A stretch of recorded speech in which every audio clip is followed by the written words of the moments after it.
계신 성님하고 하나님의 은혜와 사랑이 함께하기를 축복합니다.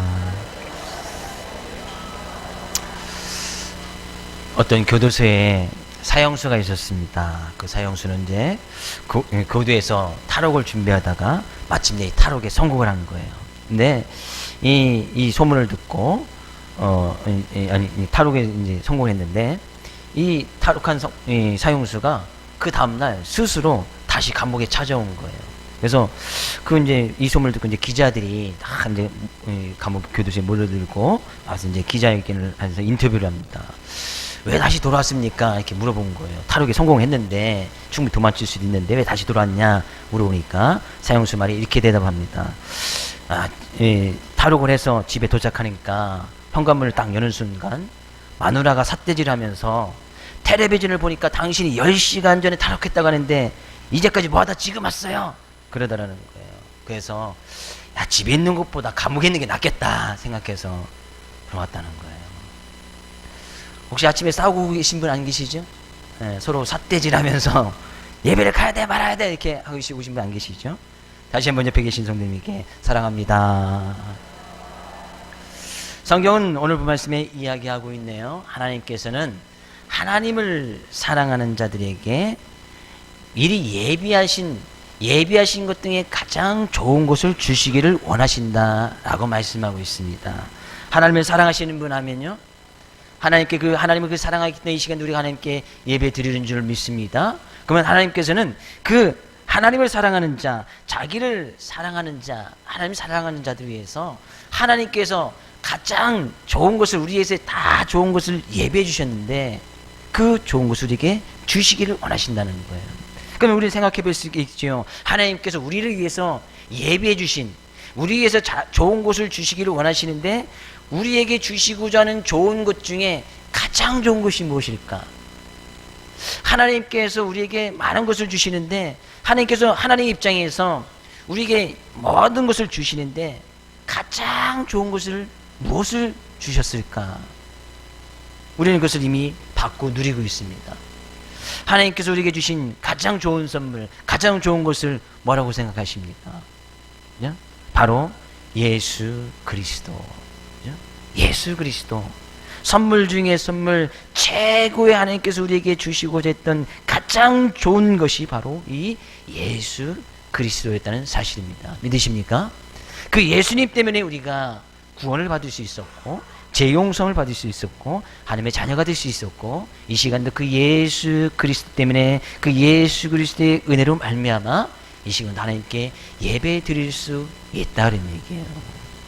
그래서요, 바울 사도가 고린도 교회에 이야기하면서 나는 너희들이 그리스도와 그가 지신 십자가, 그 십자가 외에는 아무것도 알지 않기를 원한다. 왜? 그것이 가장 좋은 것임을 이 바울 사도가 깨달은 거예요. 그래서 고린도 지역에 가서 고린도 교회 성도들에게 이야기할 때 근데 가장 좋은 거 예수 그리스도, 예수께서 지신 그 십자가에 못 박히신 그 예수 그리스도 그분만을 증거하면서 복음을 증거했단 말이에요. 그래서 고린도 지역에서 그런 복음을 증거했을 때 그 복음을 받아들인 사람들이 그 예수 그리스도를 알고 예수를 믿고 나아감으로 말미암아 고린도 교회가 세워졌는데 그 위에 그 예수 그리스도의 은혜가 점점 시들어져 버립니다. 그러면 그 가운데서 일어났던 가장 먼저 큰 문제점이 뭐예요? 그러니까 그들이 분쟁이 생기고 서로 목소리가 올라가고 다툼이 생기고 교회에서 파가 생기게 되어졌다는 거예요. 그래서 바울 사도가 다시 권면하는 내용이 무엇입니까? 9절 말씀에서 이야기하네요. 기록된 바 하나님이 자기를 사랑하는 자들을 위해 예배하신 모든 것은 눈으로 보지 못하고 귀로 듣지 못하고 사람의 마음으로 생각하지도 못하였다함과 같으니라 라고 이야기한 것이 뭐예요?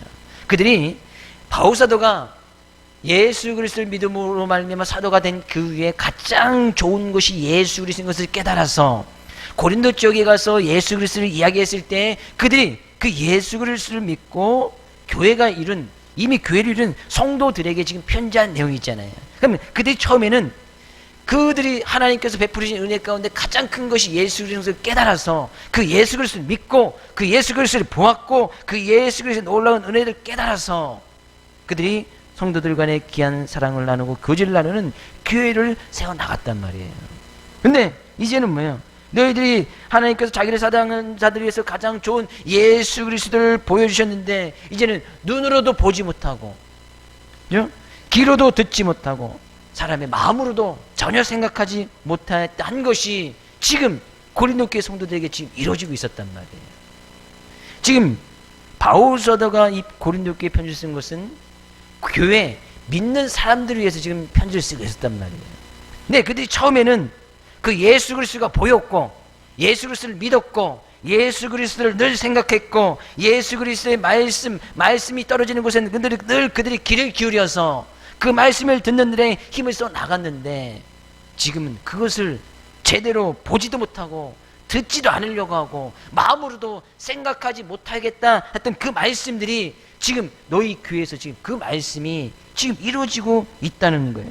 이 말씀은 이사야서 64장 44절에 있는 그 말씀 그대로 지금 고린도 교회에게 이루어지고 있다는 거예요. 왜? 그들이 처음에 복음을 받아들일 때는 예수 그리스도를 보고 믿고 그들이 늘 마음으로 생각하고 주의 말씀이 떨어지는 것에 늘 귀를 기울여서 말씀이 떨어지는 것을 말씀을 듣고 늘 그렇게 힘썼는데 왜 지금은 보긴 보아도 제대로 보지도 못하고 말씀을 들으려고 하지도 않고 마음으로 예수 생각은 전혀 하지 아니하려고는 그런 문제에 이르게 되었는가 그거예요. 왜 그랬을까요? 예? 그들이 처음부터 보지 못하였다면 교회도 세워지지 아니었겠지요. 처음부터 주님의 말씀을 듣지 아니했더라면 교회를 이룰 수도 없었을 것이고 그들이 주님의 마음을 담지도 생각하지도 아니하고 주님의 마음을 담지도 아니했더라면 교회 성도들끼리 교제도 나누지도 아니었을 거예요. 근데 그들이 교회를 지금 이루어서 교회다운 모습으로 나가고 있었는데 지금 그런 문제가 생긴 거예요. 주님의 모습이 전혀 보이지 않습니다. 네? 또 주님의 말씀이 전혀 들으려고 하지도 않아요. 또 그들은 주님을 생각하지도 하려고도 하지 않습니다. 왜 그런 일이 일어나는 거예요? 그들 가운데 지금 분쟁, 다툼, 사람들의 소리, 사람들의 능력, 자기들의 학력 그런 것들이 막 교회 안에서 들춰지니까 그것에서 이제 막 니파 네파로 딱 가려지게 되니까 사람들의 설득력 있는 소리 자기 편을 만들려고 하는 그런 소리들만 나오게 되어지지 주님의 말씀이 나오지 않는 거예요. 주님의 마음은 전혀 생각하지도 않는 거예요. 주님이 그 주님으로 보았던 그 주님의 은혜가 보이지도 아니하고 예수 그리스도를 바라보고도 하지 아니했다는 사실이에요. 그러니까요 우리가 여기서 알 수 있는 것은 뭐예요? 성도들 간에 다툼이 있고 싸우고 니파네파 갈라지면 주님이 안 보인다는 거예요. 주님의 말씀이 안 들린다는 거예요. 주님은 마음으로도 생각조차 하지 아니한다는 거예요. 그도 그럴 것이 아니겠습니까? 그죠? 뭐 서두에 지금 뭐 유머로 말씀드렸지만 부부간에 예를 들어서 아침에 심히 다투고 와서 싸워서 지금 예배 시간에 앉아 있어. 그 주님의 은혜는 사무에서 나와 있지만 제가 여기서 말씀하면 증거하는 그 말씀이 들리겠습니까? 예배 끝나기만 해봐라 집에 가서 2차전 해야지 하면서 앞으로 밥은 내 해주나 봐라 하면서 좀 그런 생각 때문에 말씀이 안 들릴 거예요. 지금 제가 강단에서 주의 말씀을 증거하는 이 하나님의 말씀이 잘 들리시는 분 아멘, 안 들리시는 분 아멘. 아무도 안 계시네. 그렇다는 것은 저와 여러분의 관계가 아직은 좀 괜찮다 그런 반증이죠.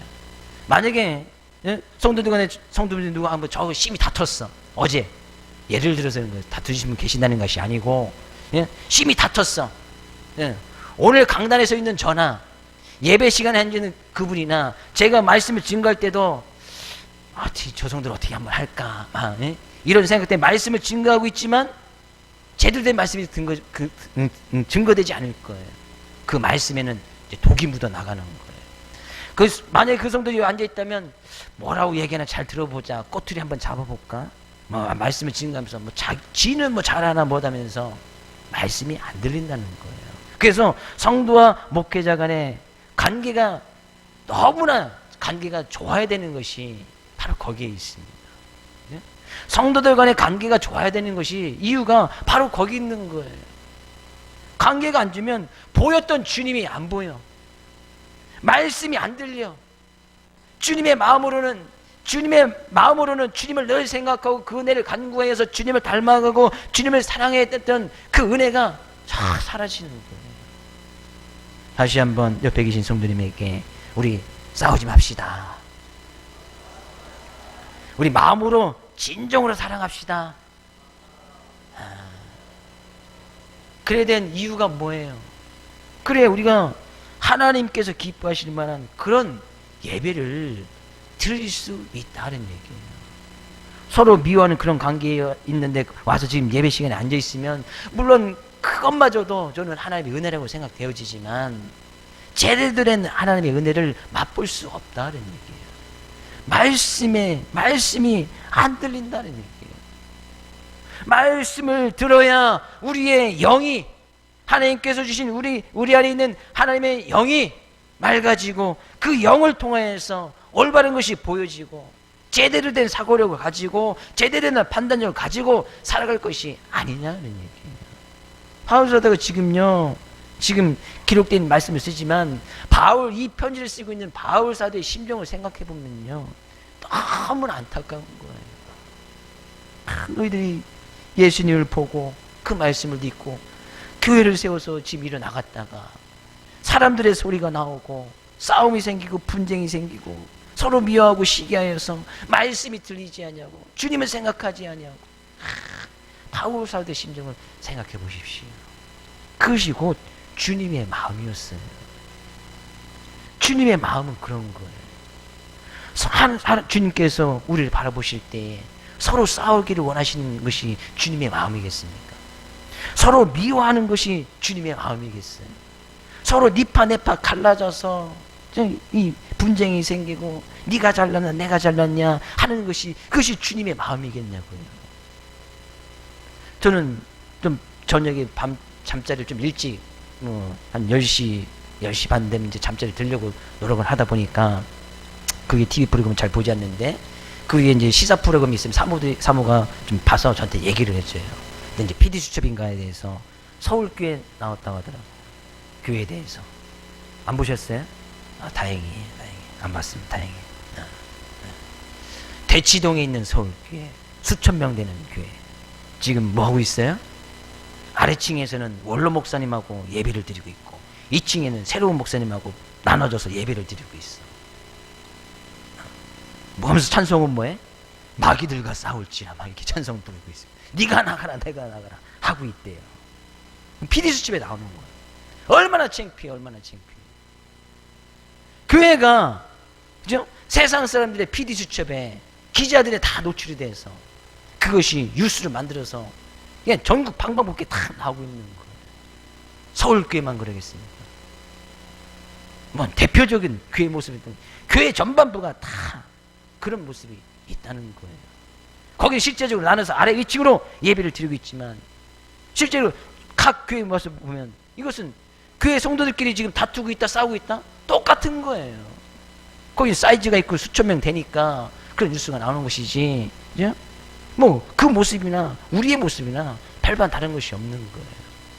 정말 주님께서 그런 교회 아래 2층 나눠져서 서로 마귀들과 싸울지라 외치면서 상대편을 마귀로 내보내버리면서 네가 나가라 내가 가라는 것이 정말 교회를 세워주신 주님의 뜻이고 주님의 마음이겠느냐 그런 얘기예요.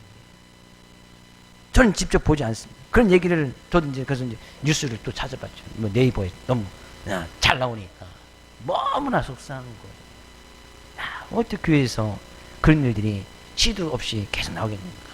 물론 그 반면에 교회에서 잘하는 일도 무궁무진 많아요. 솔직히 그런 것보다 우리나라에 있는 교회들이 선한 일을 행하고 복음을 증거하면서 사람들을 변화시키는 잘하는 것이 훨씬 더 많지만 그런 석 하나 딱 털어버리면 잘했던 것이 싹 다 묻혀버리는 거예요.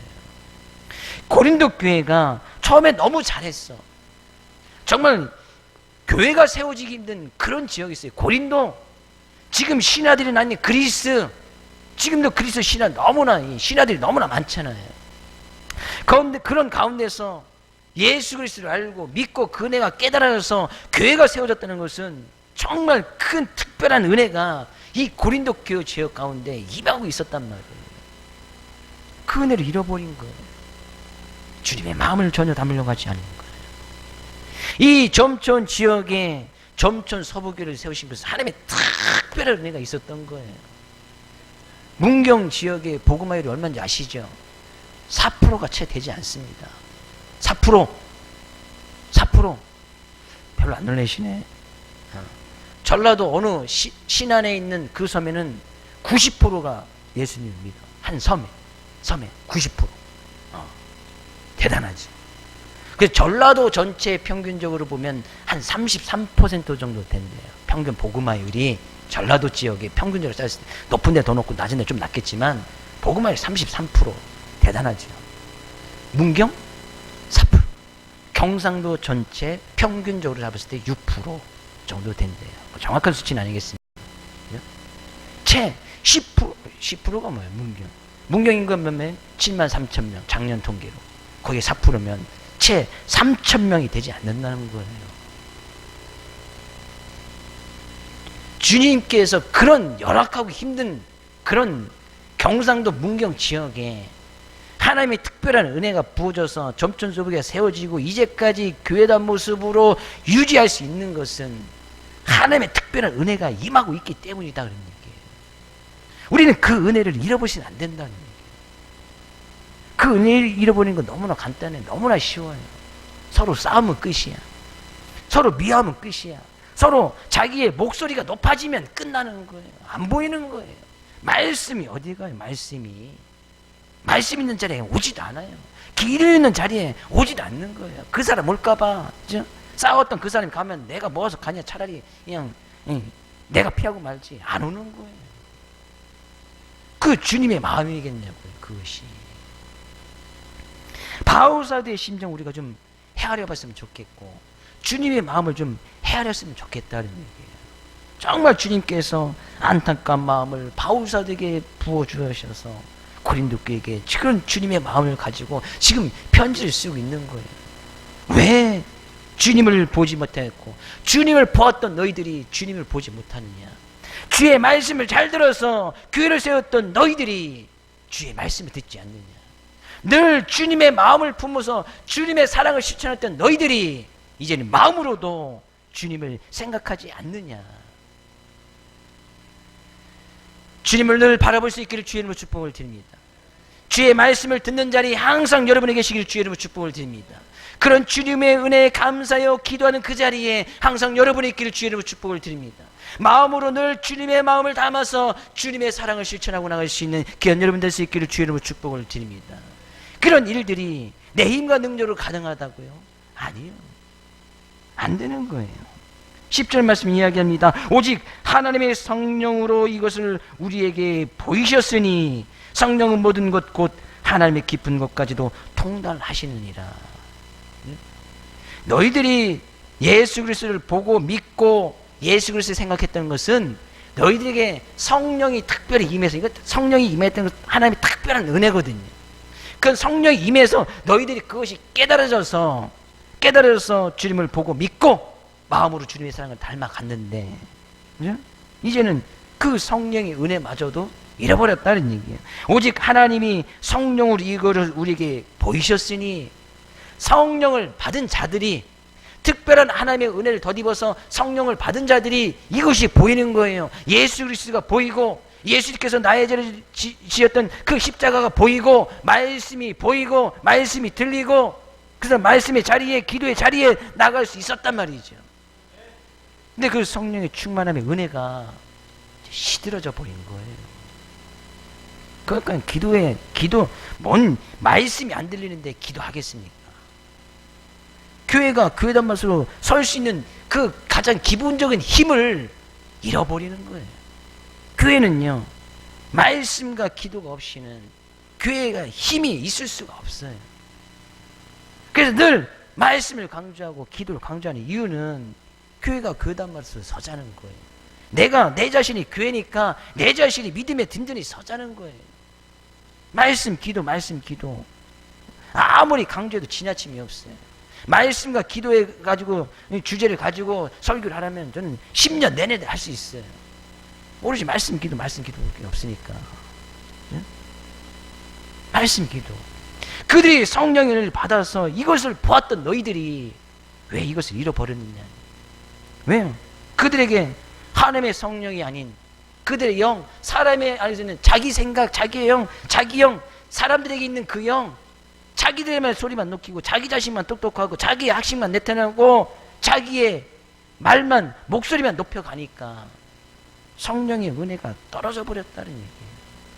그러니까 우리가 주님을 아는 것이, 하나님께서 우리에게 성령의 은혜를 더듬혀 주셔서 성령으로 말미암아 주님을 주님이라고 고백할 수 있고, 성령으로 말미암아 그 주님의 모습이 보이고, 성령으로 말미암아 그 주님의 십자가의 은혜가 느껴지게 되어지고, 그러니까요, 성령 받은 자들은 그 주님을 나의 삶 건데 주라고 고백할 수밖에 없다 그런 얘기예요. 예수님을 나의 인생의 주인으로 고백하시는 분 하면 이미 성령을 받은 거예요.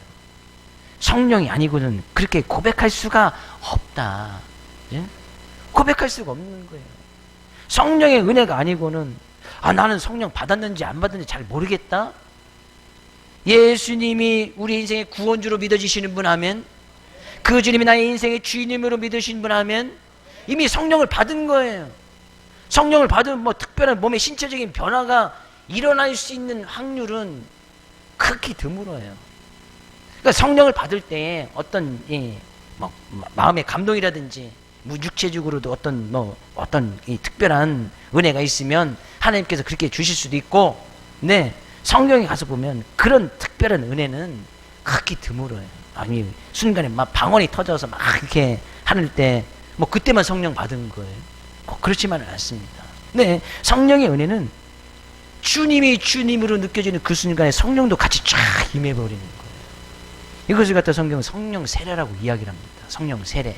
성령을 받았다는 얘기예요. 물 세례가 있고 성령 세례가 있는데, 우리가 주님 믿을 때 그 믿음의 고백을 내 자신을 드리는 것이 이제 고백을 말미암아 물 세례를 받고, 주님께서 딱 주님이 느껴지는 그 순간에 성령 세례를 막 입혀주는 거예요. 그러니까 이 고릴교회 성도들이 그런 성령을 받아서 주님을 믿고 보고 말씀 자리에서 교회를 싹 세웠던 그들이 이제는 성령을 의지하지 아니하고 사람의 소리, 사람의 말, 그들의 영, 그들의 영이라는 것은 자기들의 지식, 이성만을 막 내세우고 나니까 성령은커녕 교회가 교대한 모습으로 설 수도 없었더라 그런 얘기예요. 그래서 바울 사도가 다시 안타까운 마음으로, 야, 이런 일이 어떻게 가능하냐. 교회가 세운 것은 하나님의 영을 받았던 하나님의 영, 성령을 받아서 너희들이 그 교회의 모습을 세워나갔는데 왜 이제는 사람의 영, 이성, 사람의 목소리, 사람의 학력, 사람들의 설득력이 나타나서 왜 교회가 힘을 잃어버렸느냐, 왜 싸우느냐, 왜 분쟁하느냐, 왜 다투느냐. 바울 사도가 지금 그렇게 이야기를 하고 있는 것입니다. 우리는 늘 이런 성령의 은혜를 잃어버려서는 안 될 줄로 믿습니다. 성령의 은혜를 잃어버리지 않고 늘 그 성령 가운데 거며 사는 삶을 우리는 성령 충만이다 이야기를 하는 거예요. 매 순간 나의 삶 가운데서 하나님의 일을, 하나님의 깊은 것까지도 생각나게 하고 우리 하나님의 말씀을 가르쳐 주시는 그 성령님을 의지해서 사는 사람들이 성령 충만한 삶의 모습인 거예요. 그러면 막 목소리가 나오고 다투려고 할 때도 우리 안에 계신 성령님께서, 주님께서 뭐라고 하셨나? 다투면 안 된다고 하셨지. 분을 내면 안 된다고 하셨지. 좀 참으라고 하셨지. 서로 싸우라고 하지 않았지. 원수까지도 사랑하라고 하셨지. 그럼 막 그런 것이 올라오다가도 이 성령님께서 우리 안에서 말씀을 주시니까, 그렇지. 또 절제하고 또 참고 또 참고 나가는 삶의 모습이 성령 충만한 삶의 모습이다 그런 이야기예요. 우리 사랑하는 모든 성도님들, 그런 성령 충만한 삶 살아갈 수 있기를 주의 이름으로 축복을 드립니다. 그런 자들을 성경은 뭐라고 이야기하는 거예요? 그런 자들을 15절은 이렇게 이야기하네요. 신령한 자는 모든 것을 판단하나. 그런 사람 누구래요? 어떤 사람이래요? 신령한 자. 하나님의 영이 임해서 그 영으로 주님을 믿고 주님은 내 인생의 주님이신 걸 믿고 나가는 자들은 어떤 사람이래요? 신령한 자, 신령한 자. 우리 옆에 계신 성도님에게, 성도님 어떤 분인지 잘 가르쳐 주십시오. 성도님은 신령한 자입니다. 예. 우린 꼭 신령하면 이제 산신령이 생각이 나서 산에 가서 살아야 될 것 같고, 시험도 좀 이렇게 길러야 될 것 같고. 제가 남자들께 좀 시험이 이렇게 좀 나잖아요. 이게 매일 면다는 것이 좀 귀찮아요. 잘못하다가 또 배기도 하고. 아는 사람한테 한번 어느 날 그랬어요. 나도 지금 시험 좀 길러볼까? 그랬어요. 뭐라고 그랬게요? 네, 상상에 막히겠어요. 한 70 넘어가면 이렇게 좀 길러보라. 이렇게 좀 이렇게 길러서 이렇게. 괜찮겠죠? 그다음에 하얀 도복 입고 막 여기 강단에 서서 확 설교하고 맨날 산신령이 올라와서 설교하는 것 같잖아요. 이게 신령한 것 같잖아요. 안 신령한 것 같아요? 그래요. 그래서 제가 한복을 잘 못 입어요. 한복을 좀 입고 싶은데 일부면 신령한 것처럼 보일 것 같아. 신령한 것은 그런 것이 신령한 것이 아니에요. 성경에 신령하다는 것은 뭐예요? 신령, 하나님의 영. 신령은 하나님의 영이거든요. 신령, 산에 있는 산속의 영이 아니라 신령, 하나님의 신령, 하나님의 영, 성령이 있는 자, 성령을 받은 자. 그죠? 그러면 우리는 신령한 자 맞지요? 신령하신 분 아멘? 아멘 안 하시는 분은 신령하지 않다는 거예요. 뭐 신령하다니까 조금 이상해서 그런가? 예. 신령, 하나님의 영이 있으면 신령한 거 아니에요. 근데 그런 신령한 자들은 뭐예요? 모든 것을 잘 판단한다. 하나님의 영이 있는 자들은 판단력이 분명히 생긴다는 거예요. 판단력이 생긴다는 거예요. 야, 우리가 팔을 나눠서야 되냐? 교환해서 니파 네파 나눠야 되냐? 말아야 되냐? 교회에서 서로 다툼이 있어서 니파 네파 나눠야 돼요? 안 나눠야 돼요? 신령하네, 신령. 잘 판단력이 생겼단 말이죠. 남에 가서 좋은 것이 있어. 도둑질을 그것에 뭐 좀 같이 좀 나눴으면 되지. 가져왔어. 가져와야 돼요? 안 가져와야 돼? 하나님께서 좀 나눠 쓰라고 했는데 네 것이 내 것이고 내 것이 내 것이니까 당신 지갑에 있는 것도 내 것이고 하면서 좀 나눠 씁시다 하면서 하나님께서 나눠 쓰라고 했는데 가서 뭐 10,000원짜리 2개 있으면 하나 가져왔어. 말씀대로 했어. 말씀대로 한 거 아니에요? 아닌가요?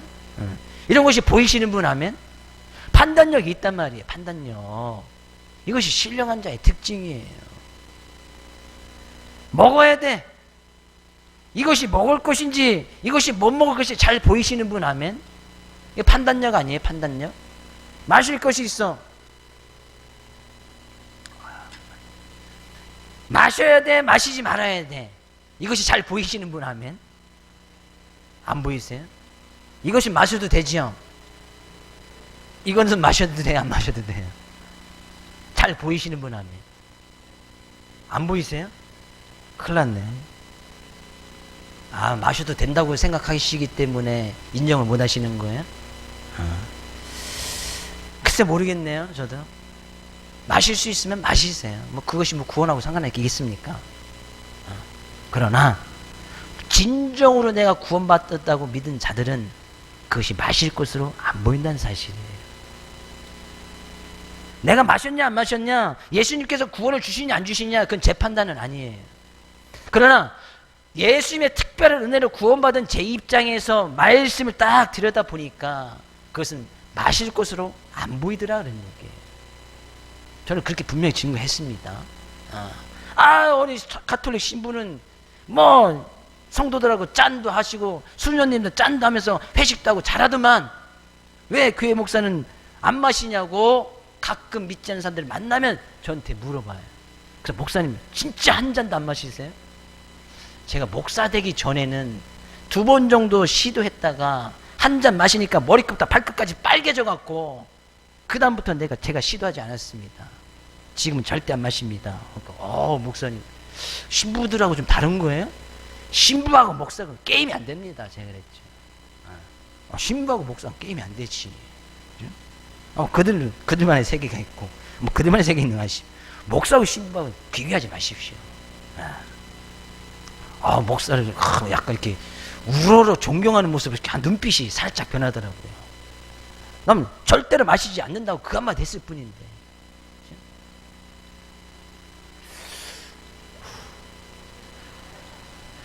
해야 돼요, 안 해야 돼요? 잘 보이시는 분 해야 돼요, 안 해야 돼요? 확실합니까? 아멘 안 하시는 분은 뭐 해도 된다는 거예요? 하실 수 있으면 하십시오. 그것이 뭐 구원하고 뭔 관계가 있느냐? 그건 제 판단이 아니니까. 하실 수 있으면 하세요. 그리고 주님 앞에 가서 섰을 때, 주님 앞에 정말 섰을 때에 궁금하면 그때 가서 물어보세요. 저도 가서 좀 물어보려고. 이거 해야 됩니까? 이거 한 사람 다 지옥 갑니까? 구원을 주지 않습니까? 뭐 그건 제 판결이 아니야. 제 판단이 아니야. 그건 주님께서 하실 판단이고. 그러나 주님의 특별한 은혜로 구원받은 저의 입장에서 성경을 보니까 그것은 안 하는 것이 좋겠다라고 보이더라 그런 얘기예요. 저는 분명히 말씀드렸어요. 분명히. 왜요? 마음의 안정될 수 있어요. 저는 예전에 대학교 다닐 때 이제 물론 고등학교 다닐 때부터 애들이 하는 애들이 있었지만 대학교 다닐 때 하는 야 그게 뭐가 좋냐? 마음이 안정이 된다는 거예요. 그래서 그들이 주장하는 것이 식후 연초는 불로 장생한데 무슨 얘기인지 아세요? 식후 밥 먹은 후에 연초 단담배 피면 불로 장생한다는 거야. 그러면서 야, 한 대 피면, 야, 과학적으로도 한 대 필 때마다 3분씩 수명이 준다던데, 어떻게 불로 장생하냐. 그만큼 못 걷겠다는 거죠. 시험 보기 전에 불안한 일 있을 때에, 한 대 피고 하면 또 마음이 안정이 생긴다는 거예요. 그럼 담배가 마약 같은 거 아니에요. 우리 안정이 없고 불안하면, 우리 기도 한마디 하나님 안정 주십시오 하면 끝나는 거 아니에요?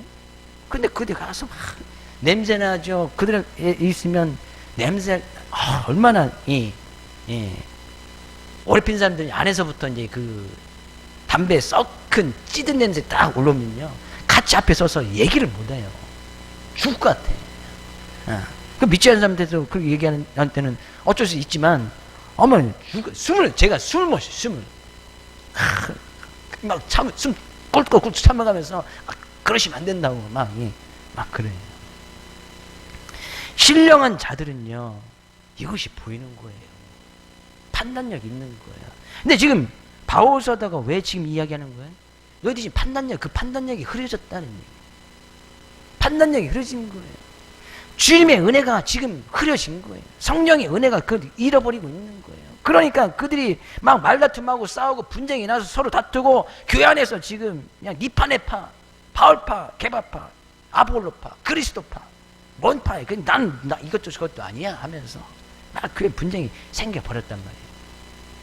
그렇게 예수님을 올바로 볼 때는, 믿을 때는, 그래서는 안 되는 것을 그들이 분명히 알아서, 그다음 분명히 판단력이 있어서 그렇게 교회를 하나된 모습으로 이뤄 나갔었는데, 그 판단력이 없어지니까, 여전히 성령의 은혜를 잃어보니까, 여전히 자기의 소리, 사람들의 설득력, 사람들의 지혜, 지식이 막 올라와서 분쟁이 생겨버린 거예요. 그러면서 바울서도 마지막 절에 이야기하는 것이 뭐예요? 누가 주의 마음을 알아서 주를 가르치겠느냐? 그러나 우리가 그리스도의 마음을 가졌느니라. 그리스도의 마음을 가지신 분 아멘. 그리스도의 마음을 닮아가려고 지금 힘쓰고 애쓰시는 분 아멘.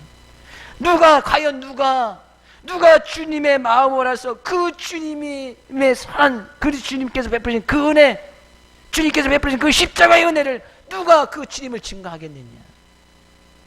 지금 고린도 교회에서는 그런 주님의 마음을 닮아서 주님을 증거하고 복음을 증거하고 또 다른 지게 교회를 세워서 나가서 교회다운 모습을 해야 되는데, 그런 일은 이제 할 수조차도 없게 되어지는 거예요. 누가 주님의 마음을 알아서 주를 증거하겠느냐? 누가 가르치겠느냐? 주님을 가르치기는커녕 주님 마음을 다 잃어버려서 분쟁, 시기, 다툼, 미움만 그들 안에 막 올라왔다는 얘기예요. 주님의 마음을 알아야 주님을 제대로 가르칠 수가 있는 거예요.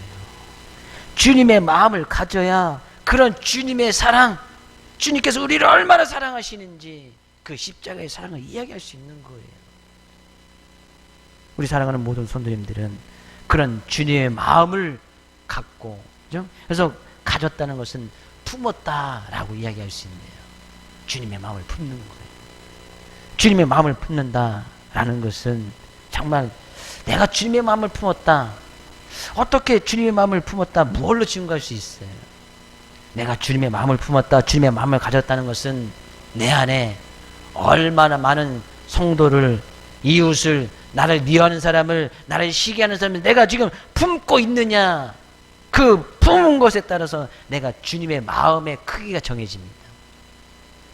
내 마음의 주님의 크기는 나를 미워하는 사람, 나를 욕하는 사람, 나를 시기하는 사람, 원수 같은 사람, 내가 그런 사람들을 얼마만큼 품고 있느냐에 따라서 내가 주님의 마음의 크기가 달라진다는 거예요. 주님의 마음은 얼마나 커요? 주님은 죄악된 우리 모두, 인류의 모든 사람들 다 품어주신 거 아니에요? 예? 주님의 마음이 이만하다면 우리는 최소한 요 정도는 돼야지. 그렇지 않습니까? 주님의 마음이 이만하다고 가정을 한다면 우린 최소한 요 정도는 돼야지. 요 정도. 근데 우리의 마음은 뭐가 같아요? 속담 있잖아요. 우리의 뭐가 같아요? 밴댕이 뭐 있잖아요. 밴댕이 뭐 있잖아. 밴댕이 손가락지만 하다고. 밴댕이 손가락지가 얼마나인지 보이세요? 밴댕이 새끼 손톱보다 그보다 더 작은 그 밴댕이에 마음이 있다면 얼마나 마음이 작겠어요. 우리의 마음은 그것도 안 돼.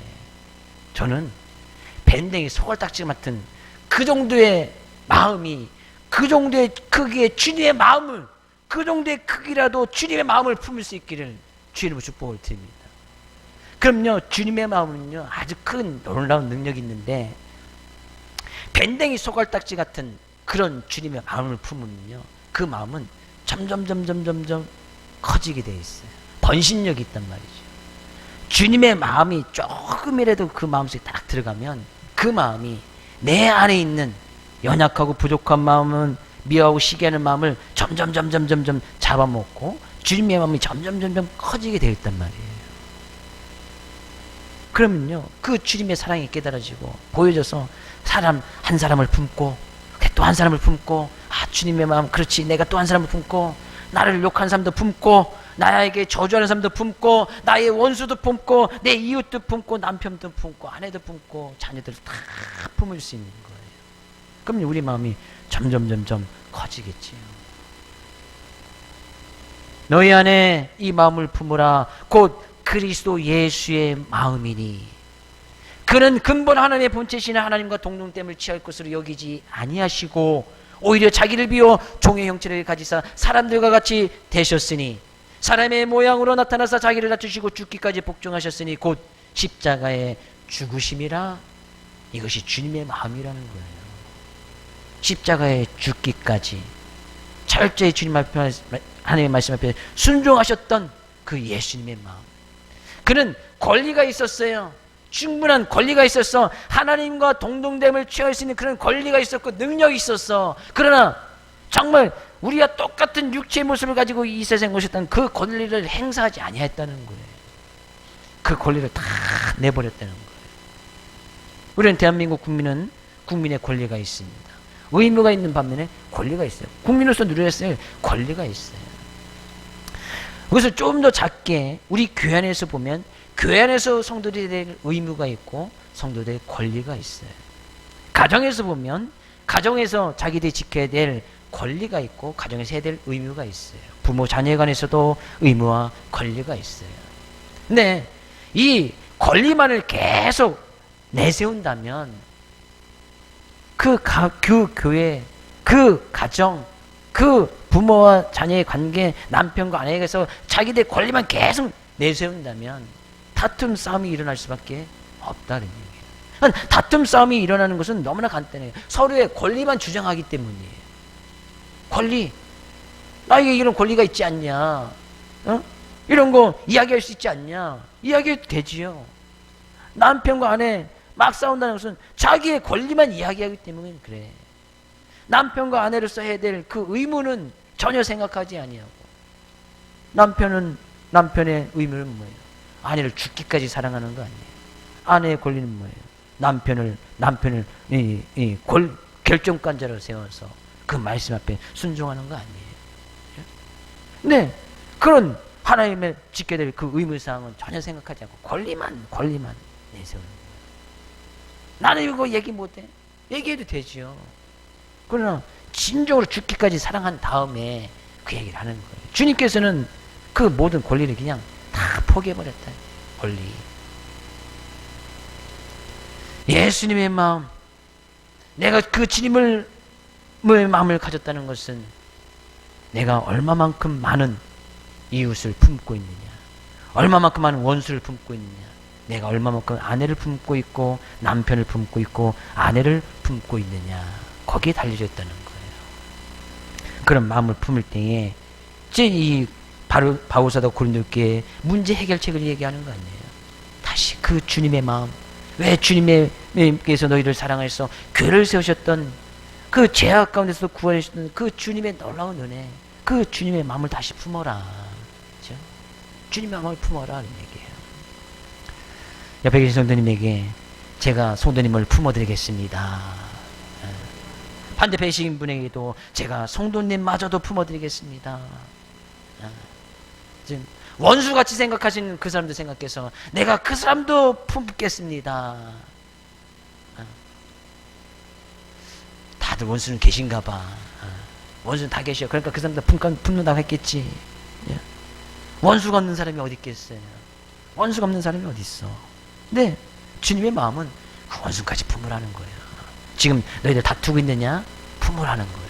너희들 지금 시기하고 있느냐? 네 판 내 판 나누고 있느냐? 지금 주님의 마음으로 그들을 품으라는 거예요. 한 주간 너희 말씀 온전히 있지하여 주님의 마음을 품어서 주님의 사랑을 증거하고 우리께서 하나님께서 우리에게 주신 가장 좋은 선물 예수 그리스도 그분이 십자가만을 증거하며 교회가 교회다운 모습으로 또한 성도가 성도다운 모습으로 서나갈 수 있는 귀한 한 주간 될 수 있기를 주의 이름으로 축복을 드립니다.